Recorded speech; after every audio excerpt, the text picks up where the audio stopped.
તો હાય દોસ્તો, મારું નામ છે ભાવિન અને અમે જવાના છે પ્રવાસે. અમે જવાના છે 6 જણા, કારણ કે બીજા બધા દોસ્તારોને કીધું તો કોઈ કહે यार मेरे पास तो जहर तक खरीदने के पैसे नहीं है. તો કોઈ आप शायद मेरी चप्पल देख रहे हैं. इसमें एक छेद भी है जो शायद आपको दिखाई नहीं दे रहा. અને કોઈ કહે છે કે મારે મારા મમ્મી પપ્પાને પૂછવા પડશે, તો તમે પણ ટેગ કરાવો બનાખોર દોસ્તારોને. તો અમે જવાના છે ટ્રેનમાં, કારણ કે અમે છીએ ગરીબ. તો પ્રવાસની વાત કરીએ તો અમે જવાના છે કુલ 4 જગ્યાએ, જેમાં પહેલું છે 16,000 રાણીઓનો રાજા એટલે કે આપણા શ્રી કૃષ્ણની નગરી દ્વારકા.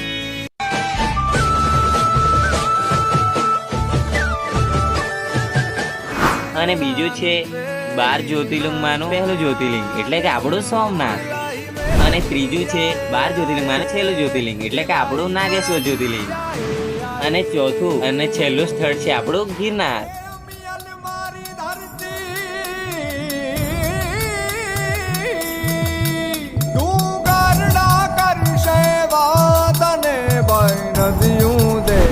તો દોસ્તો, અમે કેવી રીતે ગયા, કયા કયા સ્થળ પર ફર્યા અને ક્યાં રહ્યા, અને મેન વાત કેટલા પૈસા ખર્ચ્યા, તો આ બધું કેપ્ચર કરતો ડે 1, ડે 2 એમ ડે 4 સુધી કાં તો ડે 5 સુધીનો બ્લોગ મૂકવાનો છે, જેથી આપણા દોસ્તા લોકો એ સ્થળો ઉપર ફરવા જાય તો તેમને પોતાનું બજેટ નક્કી કરવામાં સારું પડે. તો મળીએ આવતા બ્લોગમાં.